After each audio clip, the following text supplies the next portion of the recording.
Jai Shri Krishna. Here we begin with the second part of the second chapter.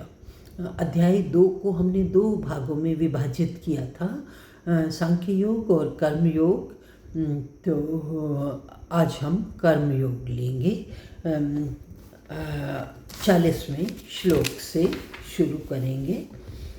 In this path यानी कर्म योग, in this path of disinterested action, there is no loss of effort, nor is there fear of contrary result. Even a little practice of this discipline saves one from the terrible fear of birth and death.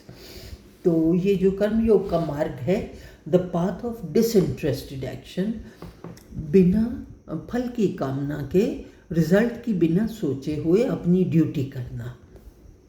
There is no loss of effort, nor is there fear of contrary result. Even a little practice of this discipline saves one from the terrible fear of birth and death. तो कर्म योग के रास्ते पे चल के अपनी duty करने से भी हम मोक्ष को प्राप्त हो सकते हैं, लिबरेशन को प्राप्त हो सकते हैं। कान को हम ऐसे भी पकड़ सकते हैं और ऐसे भी पकड़ सकते हैं। तो भगवान तक हम सांख्य योग से, ज्ञान योग से भी पहुंच सकते हैं और कर्म योग से भी पहुंच सकते हैं। तो ये जो डिसिप्लिन है, अपने माइंड का डिसिप्लिन है, फ्रेम ऑफ माइंड ये रखना है कि ना तो मेरा रिजल्ट का सोचना नहीं है कि जीत होगी, हार होगी, सुख मिलेगा, दुख मिलेगा, लाभ होगा, हानि होगा, रिजल्ट नहीं सोचना। करना क्या चाहिए, तो धर्म क्या है, तो ये सोच के अपना कर्म करो, रिजल्ट का मत सोचो। ये होता है कर्मयोग। और इस डिसिप्लिन को करने से भी हम मोक्ष को प्राप्त हो जाते हैं, हम परम पद को प्राप्त हो जाते हैं, भगवान को प्राप्त कर लेते हैं। भगवान तक पहुंचने के 4 रास्ते हैं, ज्ञान योग, कर्म योग, ध्यान योग और भक्ति योग। तो चारों रास्तों के थ्रू हम भगवान तक पहुंच सकते हैं। पहले हमने सेकेंड चैप्टर के फर्स्ट पार्ट में पढ़ा ज्ञान योग के पॉइंट ऑफ व्यू से कैसे हमें भगवान तक पहुंच सकते हैं। तो उसके द्वारा भी यही नतीजा निकला कि अर्जुन को उस रास्ते से भी अपनी ड्यूटी करनी चाहिए, बैटल को फाइट करना चाहिए। ज्ञान योग के पॉइंट ऑफ व्यू से भी भगवान ने उसको समझाया कि तुम्हें फाइट करना चाहिए। अब वो उसको बता रहे हैं कि अगर मोक्ष प्राप्त करना चाहते हो, भगवान तक पहुंचना चाहते हो, तो कर्म योग दूसरा रास्ता है, वो मैं बताता हूँ। कर्म योग क्या है? अर्जुन, इन दिस योग of disinterested action, the intellect is determinate and directed singly towards one ideal, whereas the intellect of the undecided wanders in all directions after innumerable aims.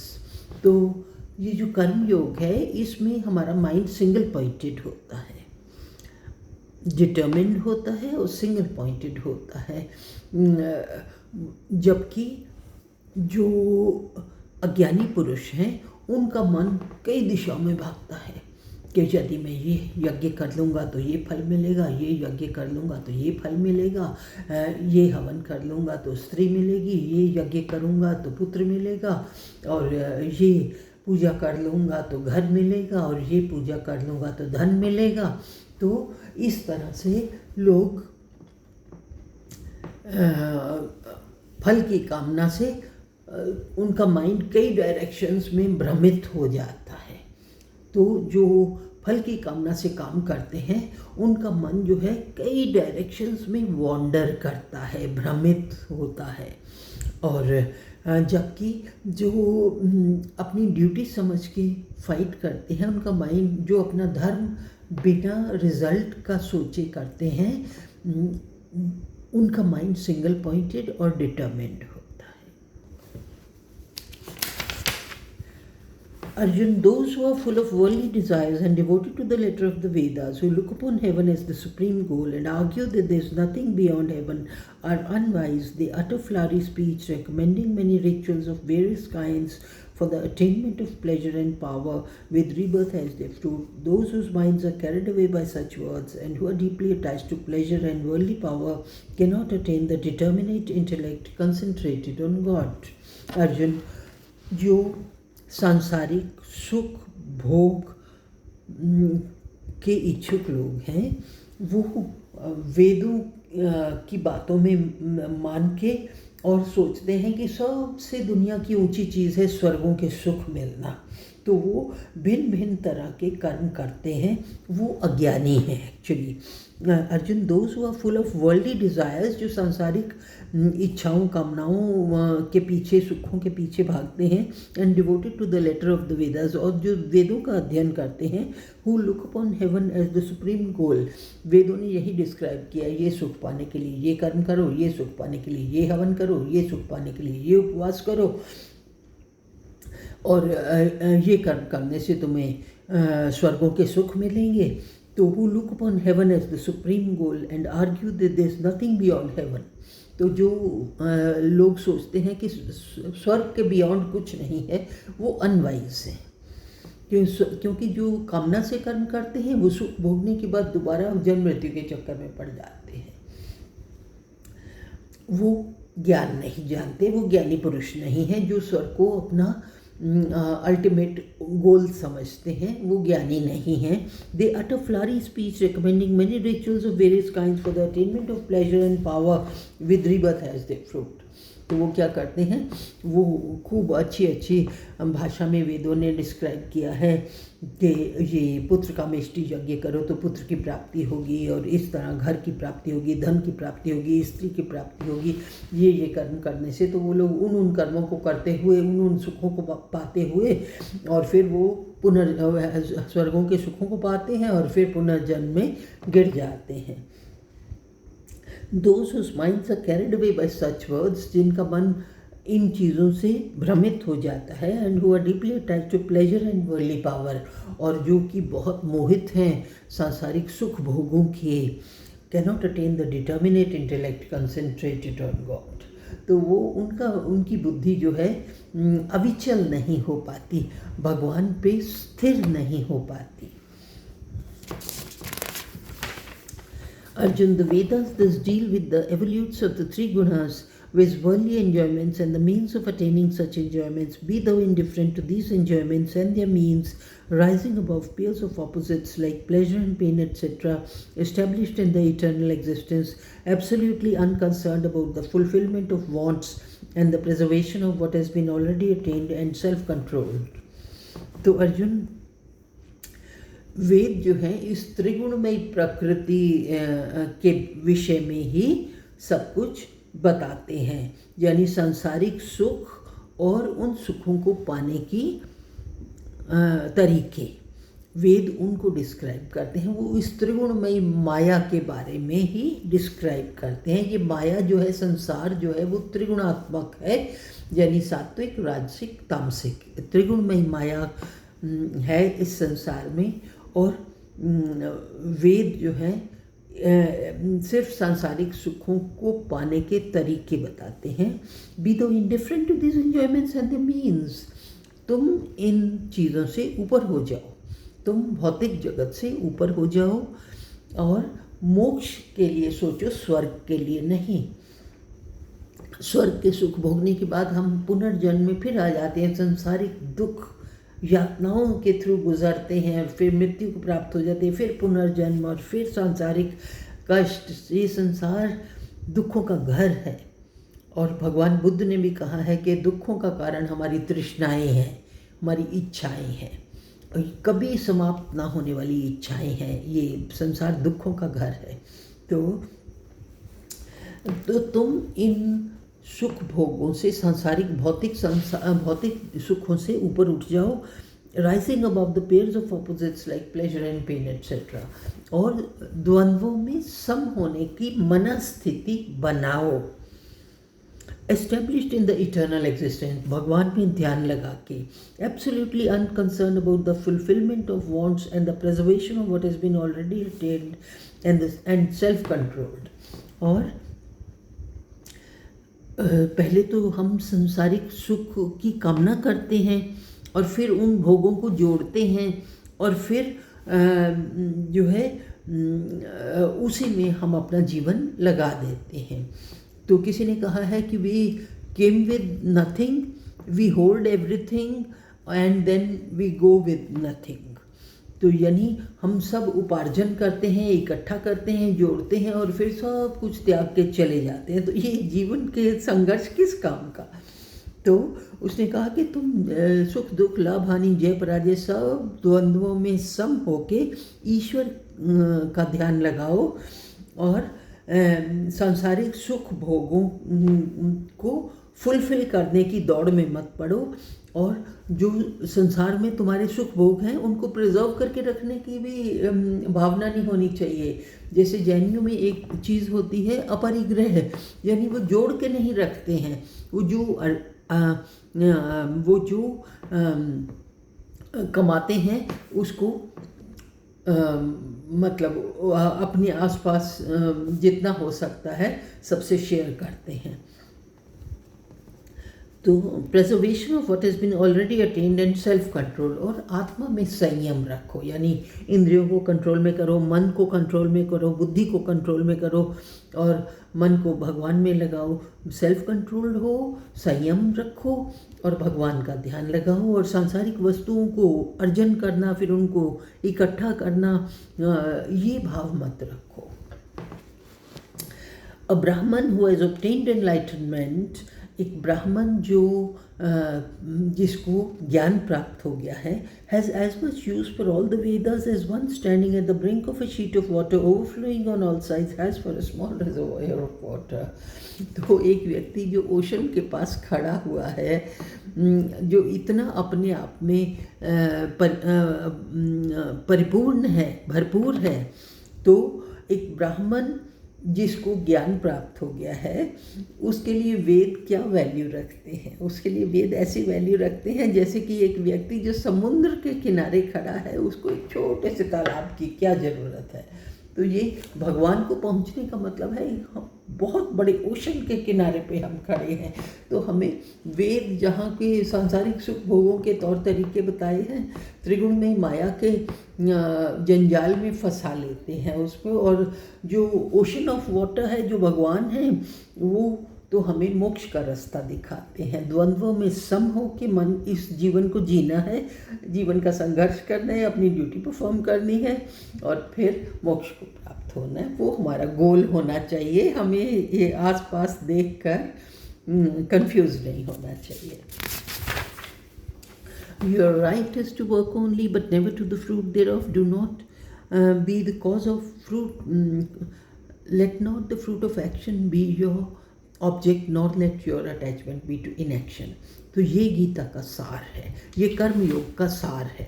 कर्मण्येव अधिकारस्ते माँ फलेषु कदाचन माँ कर्म फल हेतु भो माँ ते संगो वस्तु अकर्मणि। यानी your right is to work only. तुम्हारा फ्रेम ऑफ माइंड क्या होना चाहिए कि मुझे अपना धर्म निभाना है। माँ फलेषु कदाचन, फल के लिए तुम्हारा रिजल्ट का मत सोचो। सुख दुख लाभ हानि जय पराजय, रिजल्ट का मत सोचो कि अरे ये रिजल्ट नहीं होगा तो फिर मैं क्यों करूं कर्म। तो माँ मत करो, कर्म फल हेतु भू, कर्म के फल के हेतु मत बनो। Your right is to work only, but never to the fruit thereof. Let not the fruit of action be your object. माँ कर्म फल हेतु भू, कर्म का फल की डिज़ायर रखने वाले मत बनो। माँ ते संगो अस्तु अकर्मणि, और ये भी मत सोचो कि जब कर्म का फल ही नहीं चाहिए तो कर्म क्यों करना, अकर्म करो, इनएक्शन करो, सो जाओ। तो ये भावना भी गलत है, ये फ्रेम ऑफ माइंड गलत है। Your right is to work only, but never to the fruit thereof. Let not the fruit of action be your object, nor let your attachment be to inaction. Arjun, perform your duties established in yoga, renouncing attachment, and be even-minded in success and failure. Evenness of mind is called yoga. तो अर्जुन अपना धर्म निभाओ established in योग, योग में स्थित होकर। तुम्हारी मनस्थिति क्या होनी चाहिए? द्वंद्वों में सम, स्थित प्रज्ञ, स्टडी माइंड, एस्टेब्लिश्ड इन योग, रिनाउंसिंग अटैचमेंट, कर्मों में लिप्त नहीं होना, कर्म बंधन में नहीं पड़ना। Be even minded in success and failure, और द्वंद्वों में सम हो जाओ। Evenness of mind is called yoga. द्वंद्वों में सम होना, स्थित प्रज्ञ होना, इसी को योग कहते हैं। माइंड का ये जो डिसिप्लिन है, कहते हैं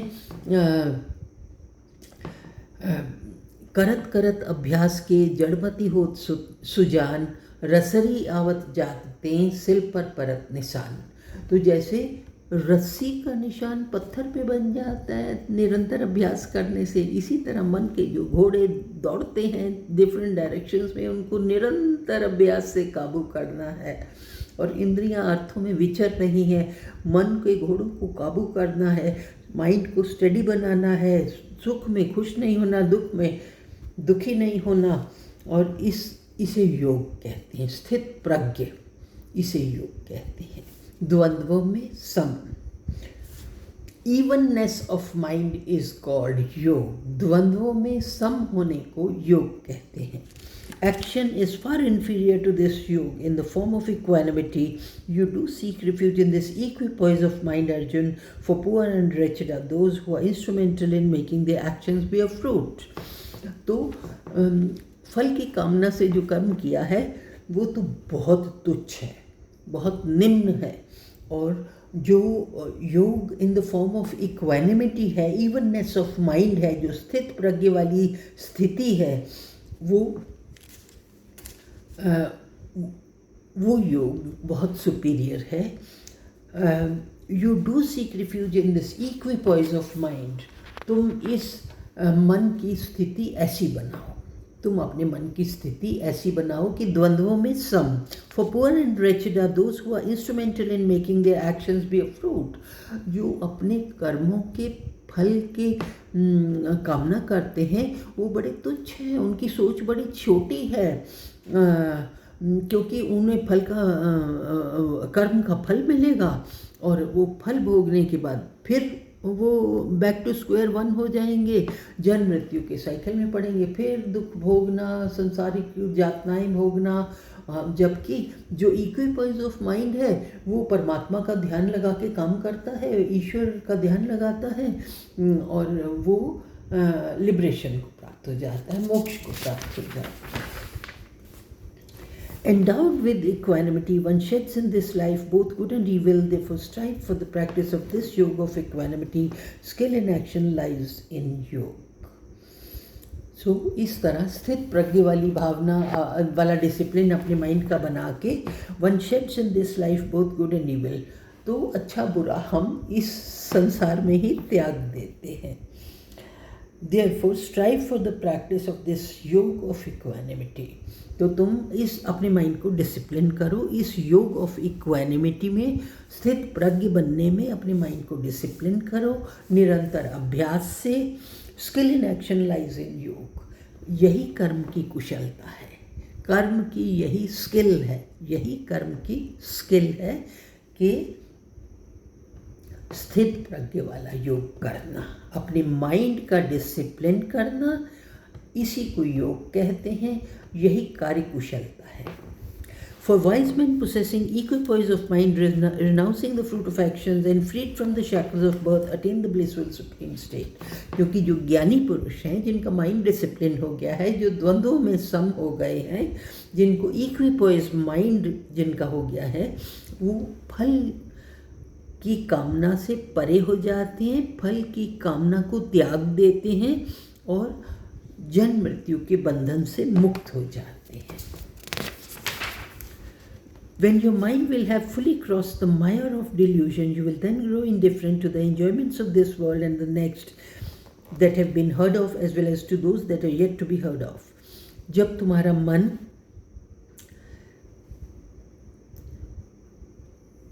विचलित नहीं होता है, कंफ्यूज नहीं होता, डिल्यूजन का ये दलदल, कन्फ्यूजन के दलदल से जब तुम्हारा माइंड निकल जाता है, you will then grow indifferent to the enjoyments of this world and the next. फिर तुम इस लोक के और स्वर्ग लोक के सुखों को एंजॉय करना भूल जाओगे। That have been heard of as well as to those that are yet to be heard of. सुने सुनाए जो सुख हैं स्वर्गों के, पृथ्वीलोक के, वो और जो अभी सुनने बाकी हैं वो, उन सब सुखों से तुम मुक्त हो जाओगे, क्योंकि सुखों के बाद फिर दुखों की साइकिल में पड़ जाओगे। तो तुम जब तुम्हारा माइंड फुल्ली इक्विपॉइज्ड हो जाता है तो फिर तुम्हें इन सांसारिक सुखों से तुम विरक्त हो जाओगे। When your intellect, confused by hearing conflicting statements, will rest steady and undistracted in meditation on God, you will then attain yoga, that is everlasting union with God. जब तुम्हारी बुद्धि confused by hearing conflicting statements, लोग भिन्न भिन्न तरह की बातें कहते हैं कि स्वर्गों में तो ये होता है, स्वर्गों में बड़े सुख होते हैं, स्वर्गों में कोई कष्ट नहीं होता। तो जब ऐसी कन्फ्लिक्टिंग स्टेटमेंट्स सुनते हो ना, तो जब तुम्हारी बुद्धि स्थिर रहती है ये सब सुनने के बाद, will rest study and undistracted in meditation on God, भगवान के प्रति वो स्टडी रहती है और विचलित नहीं होती, सुखों की बातें सुनने से कंफ्यूज नहीं होती है। यू विल देन अटेन योग, that is everlasting union with God. फिर तुम परम पद को प्राप्त होगे। जब तुम्हारी बुद्धि विचलित नहीं होती लोगों की भिन्न भिन्न तरह की बातें सुनकर कि स्वर्गों में बड़े सुख होते हैं, स्वर्गों की सुख करने चाहिए, फल की कामना करनी चाहिए, जो ये कन्फ्लिक्टिंग स्टेटमेंट सुनने से तुम्हें मालूम है कि यथार्थ क्या है, तत्व का ज्ञान हो गया है, तो तुम भगवान से परम पद को प्राप्त होने के लायक हो जाते हो। Arjun said, Krishna, what are the characteristics of a God-realized soul, stable of mind and established in samadhi? How does the man of stable mind speak? How does he sit? How does he walk? तो अर्जुन कहता कि समाधिस्थ पुरुष के क्या लक्षण हैं। जो इंसान का स्टेबल माइंड हो गया है, इक्विपॉइज माइंड हो गया है, स्थित प्रज्ञ हो गया है, जो द्वंद्वों में सम हो गया है, उस आदमी का क्या बिहेवियर होता है। तो the characteristics of a god realised soul, समाधिस्थ पुरुष के क्या लक्षण हैं। Stable of mind, equipoise mind, established in samadhi. How does the man of stable mind speak, how he sits, how he walks. तो इस संसार में उसका क्या बिहेवियर होता है। श्री भगवान said, Arjun, when one thoroughly casts off all cravings of the mind and is satisfied in the self through the self, then he is called stable of mind. तो जो व्यक्ति चारों तरफ की कंफ्यूजिंग बातें सुनने के बावजूद उसके मन में क्रेविंग नहीं होती, उसका मन जो है विचलित नहीं होता सांसारिक सुखों को भोगने के लिए, जिसका मन विचलित नहीं होता है वो अपने आप में सेटिस्फाइड होता है। He is satisfied in the self through the self. उसको भौतिक वस्तुएं जो आसपास हैं वो मोहित नहीं करती, कंफ्यूज नहीं करती, भ्रम में नहीं डालती, तो वो समाधि में स्थित हो जाता है। He whose mind remains unperturbed amid sorrows, whose thirst for pleasures is altogether disappeared, and who is free from passion, fear and anger is called a sage, stable of mind. तो साधु पुरुष, ज्ञानी पुरुष, समाधि में स्थित पुरुष कौन है। He whose mind remains unperturbed amid sorrows, जो दुखों में unperturbed होता है, विचलित नहीं होता। Whose thirst for pleasures is altogether disappeared, सांसारिक सुखों के प्रति जो बिल्कुल निर्मोह हो गया है। And who is free from passion, fear and anger, तो जो पैशन, भय और क्रोध इन सब से परे हो गया है उसे स्थित प्रज्ञ कहते हैं, समाधिस्थ कहते हैं। ही who is, जैसे जनक थे, राजा जनक को विदेह कहते हैं, सीता को जानकी कहते हैं, इसीलिए राजा जनक को विदेह कहते हैं, सीता को वैदेही कहते हैं। जनक की बेटी जानकी, विदेह की बेटी वैदेही। तो जैसे राजा जनक राजपाट होते हुए भी, गृहस्थी होते हुए भी, अपनी देह में रहते हुए भी किसी निर्मोही के जीवन जीते थे, तो इसलिए उनको विदेह कहते हैं। तो he who is not attached to anything and meeting with good and evil neither rejoices nor recoils, his mind is stable। जो किसी वस्तु में मोह नहीं रखता है, किसी से अटैच्ड नहीं है, और द्वंद्वों में सम है, न खुश होता है न दुखी होता है, उसका इक्विपोइस ऑफ माइंड हो जाता है, स्थित प्रज्ञ हो जाता है, वो समाधिस्थ माना जाएगा। जो सुख में सुखी नहीं, दुख में दुखी नहीं, और अच्छा बुरा रिजल्ट आने से जिसे कोई फ़र्क नहीं पड़ता, जो इस संसार में अपनी ड्यूटी करता है और साक्षी भाव से जीता है कि मैं जैसे देख रहा हूँ, लाइक ए विटनेस, दृष्टा भाव से जीता है, लाइक ए विटनेस, कि इंद्रियां अपने अपने अर्थों में विचरे, मुझे कोई सुख नहीं है, मुझे कोई दुख नहीं है, इंद्रियां अपने अपने अर्थों में विचर रही हैं, आंखें अपना काम कर रही हैं, हाथ अपना काम कर रहे हैं। इस तरह से जो जीते हैं इस भावना से, वो समाधिस्थ पुरुष ही माने जाएंगे। तो गृहस्थी पुरुष भी समाधिस्थ हो सकता है, जैसे विदेह जैसे सिखों में जो सिस्टम है कि वो अपनी गृहस्थी में रहते हुए भी अपनी ड्यूटी करते हुए एक तरह से वो भी गॉड की वर्शिप है। जरूरी नहीं कि परिवार का त्याग कर दो, पहाड़ों पे चले जाओ, जंगलों में चले जाओ, तो वही समाधि होती है, वही वो होता है योग। When like a tortoise which draws in its limbs from all directions, he withdraws all his senses from the sense objects, his mind is considered as stable. तो जो व्यक्ति निर्मोही हो जाता है, लाइक ए टॉर्टॉइस, कछुआ जैसे अपने अंगों को समेट लेता है सब तरफ से, जैसे उस तरह जो वो अपनी इंद्रियों को चारों तरफ से काबू कर लेता है, उसका माइंड स्टेबल कहा गया है। Sense objects turn away from him who does not enjoy them with his senses, but the taste for them persists. This relish also disappears in the case of the man of stable mind when he realizes the supreme. तो बड़े बड़े योगी होते हैं जो अपनी साधना से गिर जाते हैं, कोई गलत ख्याल आने से वो अपनी साधना से गिर जाते हैं। वो sense objects turn away from him who does not enjoy them with his senses. तो क्या होता है, जब हम सुख भोगते रहते हैं तो हमें हैबिट पड़ जाती है सुख भोगने की, हैबिचुअल हो जाते हैं हम, तो उस हैबिट से हमें अपने आप को रोकना है। उस हैबिट को छोड़ देंगे तो हैबिट छूट जाएगी। जैसे लोगों को मीठी चाय पीने की आदत होती है, डायबिटीज़ हो जाती है, बिना चाय की आदत पड़ जाती है, जैसे आदत शरीर को डालोगे वैसी गल जाती है। तो सेंस ऑब्जेक्ट्स जो होते हैं वो इंद्रियां अपने अपने अर्थों में विचरती हैं। अगर हम इंद्रियों को कंट्रोल कर लेते हैं, उनके अर्थों से विचरने नहीं देते, तो फिर वो उनसे विचरना बंद कर देती हैं। आँखें कुछ अनुचित देखने का भाव नहीं रखती हैं, कान कुछ गलत सुनने का भाव, हाथ से कोई गलत काम होने की हैबिट नहीं होती। तो sense objects turn away from him who does not enjoy them with his senses. तो जब हम अपनी सेंसेस से सेंस ऑब्जेक्ट्स को एंजॉय करना बंद कर देते हैं तो उनके लिए हमारा कोई यूज़ नहीं रह जाती। But the taste for them persist, लेकिन मन में deep in the heart of hearts थोड़ी सी परसिस्ट कर जाती है डिज़ायर, और वही डिज़ायर हम योग से गिर जाते हैं। फिर कई योगी हुए हैं, विश्वामित्र, उनको मेनका का ख्याल आया तो वो अपने योग से गिर गए। तो this relish also disappears in the case of the man of stable mind when he realizes the supreme. तो ये जो डीप हार्ट ऑफ हार्ट्स में परसिस्ट करती डिज़ायर है, ये डिज़ायर भी हट जाती है जब एक आदमी परमात्मा में लीन हो जाता है। Turbulent by nature, the senses even of a wise man who is practicing self-control forcibly carry away his mind, Arjun.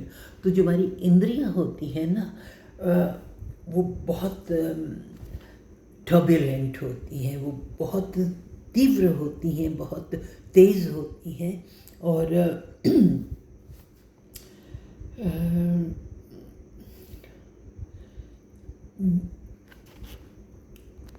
तो एक ज्ञानी पुरुष, धीर पुरुष की भी इंद्रियां कभी कभी, जो सेल्फ कंट्रोल को प्रैक्टिस कर रहा होता है, तो कभी कभी उसके माइंड को हर लेती हैं, उसकी बुद्धि को हर लेती हैं। तो जो इंद्रियां तो वशीभूत हो, मतलब इंद्रियां तो टर्बुलेंट होती हैं नेचर, बाय नेचर, तो इसलिए ज्ञानी पुरुष की भी बुद्धि को कभी कभी हर लेती हैं। तो जैसे हमने विश्वामित्र का एग्जाम्पल दिया, ऐसे कई केसेस हैं।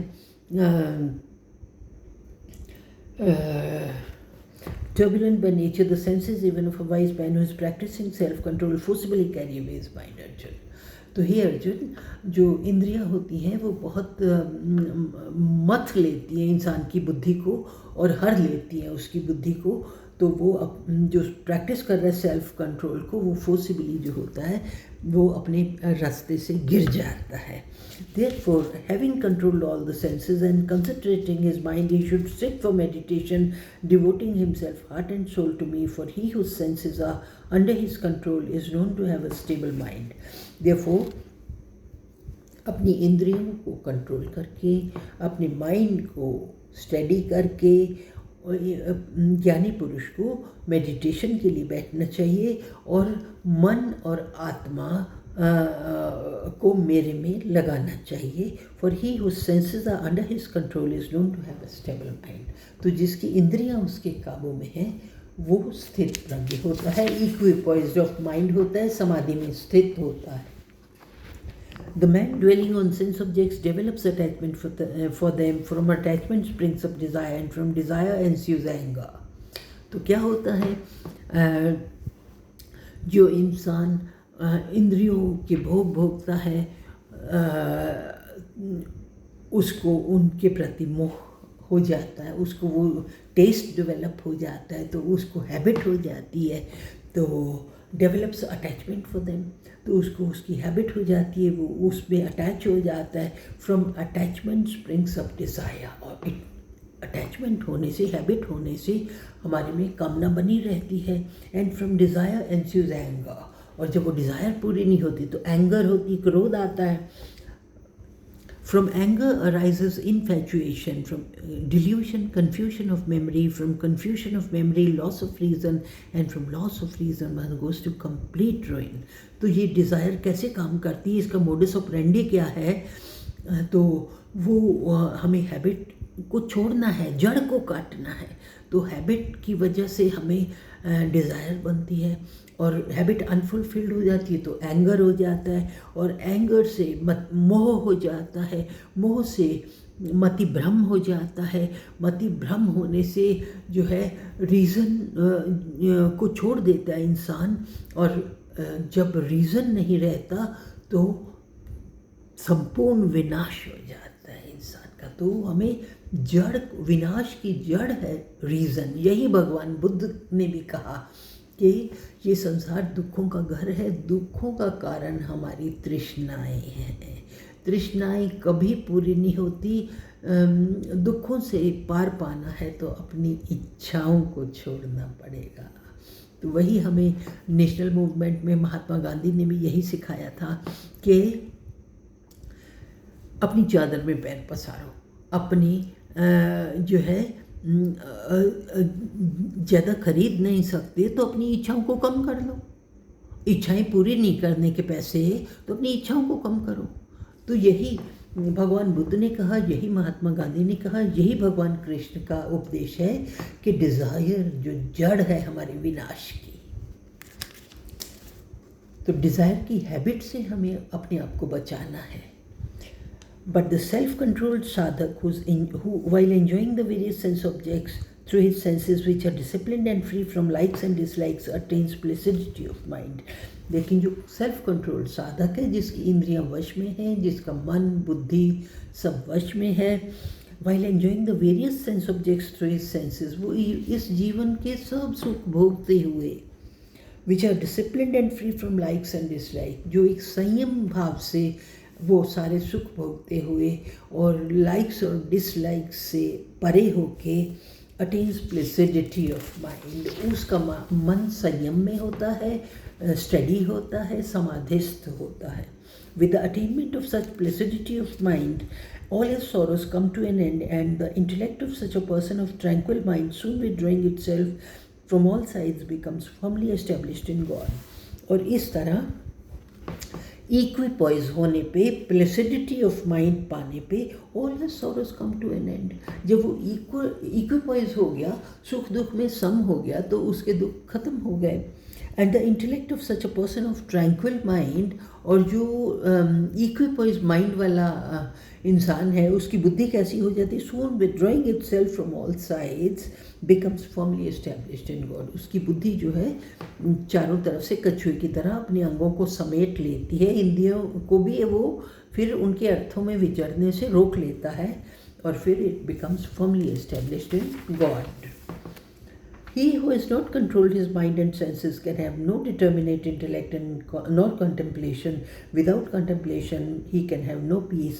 And how can there be happiness for one lacking peace of mind? तो जिसने अपना मन और इंद्रियां वश में नहीं की, who has not controlled his mind and senses can have no determinate intellect. उसकी जो बुद्धि है स्थिर नहीं हो सकती, भगवान में लीन नहीं हो सकती, वो एक भगवान में determined, one pointed, single pointed नहीं हो सकता।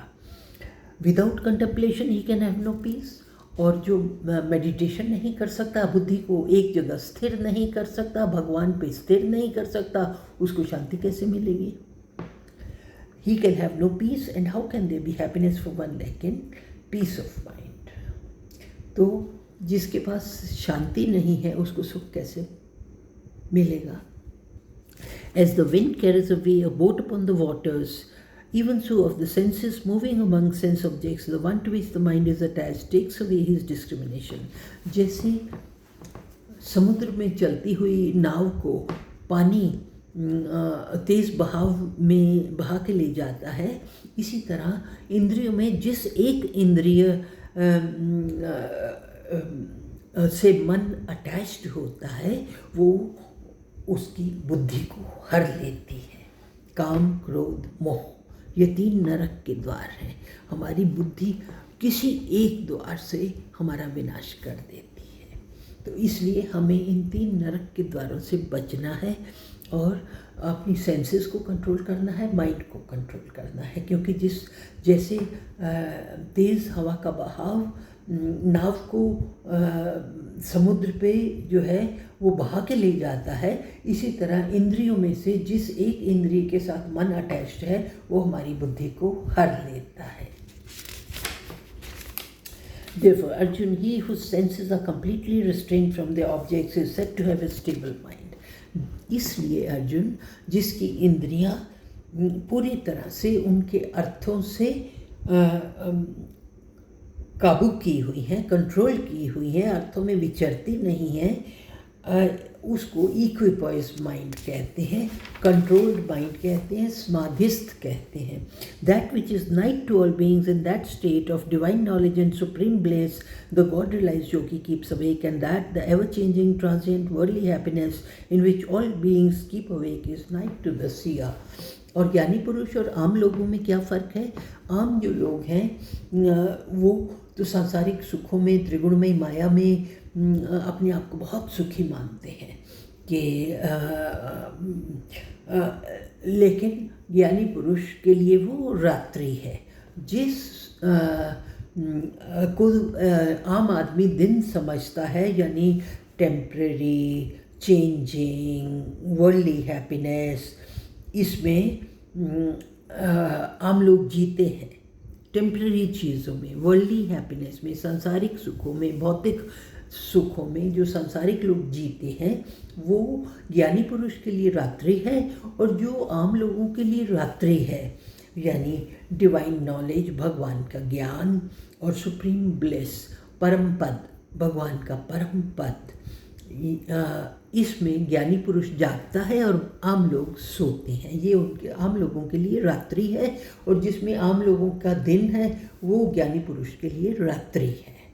यानी ज्ञानी पुरुष आम लोगों से बहुत डिफरेंट होता है, ऑपोजिट होता है। आम लोग सांसारिक सुखों वाले जीवन को दिन समझते हैं, उसको जीते हैं, और ज्ञानी पुरुष के लिए वो रात है। और जो परम पद की प्राप्ति करना और भगवान की, ईश्वर की नॉलेज रखना, इसमें ज्ञानी पुरुष जागता है, वो उसका दिन है, और आम लोगों की रात्रि है। As the waters of different rivers enter the ocean, which though full on all sides remains undisturbed, likewise he in whom all enjoyments merge themselves without causing disturbance attains peace, not he who hankers after such enjoyments. As the waters of different rivers enter the ocean, जैसे ocean अपने आप में भरपूर है और फिर भी आसपास की नदियों का सारा जल बह के ओशन में आता है, दो full on all side, ocean तो अपने आप में भरपूर है, अपने आप में परिपूर्ण है, फिर भी आसपास की नदियों का जल बह के उसमें आता है, रिमेन्स अनडिस्टर्ब्ड, ओशन में कोई डिस्टर्बेंस नहीं होती. Likewise, he in whom all enjoyments merge themselves without causing disturbance attains peace. इस तरह जिस आदमी के अंदर सारी इंद्रियों के अर्थों में विचरते हुए वो अनडिस्टर्ब्ड है, उसमें कोई सुख दुख लाभ हानि जय पराजय वाली कोई भावना नहीं आती है, वो साक्षी भाव से जीता है, दृष्टा भाव से जीता है, जैसे कि मैं विटनेस हूँ, मैं सिर्फ देख रहा हूँ. इंद्रियां अपने अपने अर्थों में विचर रही हैं, इंद्रियां अपने काम कर रही हैं, मैं लिप्त नहीं हूँ, आत्मा निर्लिप्त है. तो जो इस भाव से जीते हैं, without causing disturbance attains peace, उनको शांति मिलती है. Not he who hankers after such enjoyments, ऐसे उस आदमी को शांति नहीं मिलती जो सुखों के पीछे भागता है. He who has given up all desires and moves free from attachment, egoism and thirst for enjoyment attains peace. तो जो व्यक्ति ने सारी कामनाएं छोड़ दी हैं और निर्लिप्त होकर रहता है और अहंकार छोड़ दिया है और सांसारिक भोगों के प्रति लालसा छोड़ दी है, उसको पीस मिलती है, शांति मिलती है. Arjun, such is the state of the god realised soul. Having reached this state he overcomes delusion and established in this state even at the last moment he attains Brahmic bliss. तो अर्जुन, ये समाधिस्थ पुरुष का व्यवहार है. इस स्थिति पे पहुँच के वो कन्फ्यूजन से बिल्कुल फ्री हो जाता है और इस समाधि में स्थित होने से यदि जीवन के आखिरी पल में भी उसको ये स्टेट मिलती है तो वो ब्राह्मिक ब्लिस को प्राप्त हो जाता है, परम पद को प्राप्त हो जाता है. Thus in the Upanishad sung by the Lord, the science of Brahma, the scripture of Yoga, the dialogue between Shri Krishna and Arjun ends the second chapter entitled Sankhya Yoga. तो इस तरह ये चैप्टर क्लोज होता है. Second chapter का हम ये संपूर्ण होता है. तो अगला चैप्टर हम नेक्स्ट सिटिंग में करेंगे. तो यहाँ पे इस सेकेंड चैप्टर में भगवान ने सांख्य योग और कर्म योग के बारे में हमें बताया. अर्जुन को बताया कि दोनों पॉइंट ऑफ व्यू से तुम्हें युद्ध करना चाहिए और अपना फ्रेम ऑफ माइंड ऐसा रखो और समाधि में स्थित पुरुष के क्या लक्षण हैं वो बताए. तो अर्जुन ये जानना चाहता था कि उसका सांसारिक व्यवहार कैसा होता है समाधिस्थ पुरुष का. तो समाधिस्थ पुरुष राजा जनक जैसा होता है. भगवान बुद्ध की तरह घर छोड़ने की ज़रूरत नहीं है. गृहस्थी में रहते हुए अपनी ड्यूटीज़ करते हुए अपने मन को, फ्रेम ऑफ माइंड को ठीक करना है. तो ये भगवान ने बताया. तो यहाँ हम क्लोज करते हैं, फिर we will do chapter 3 in the next sitting. Thank you. जय श्री कृष्ण.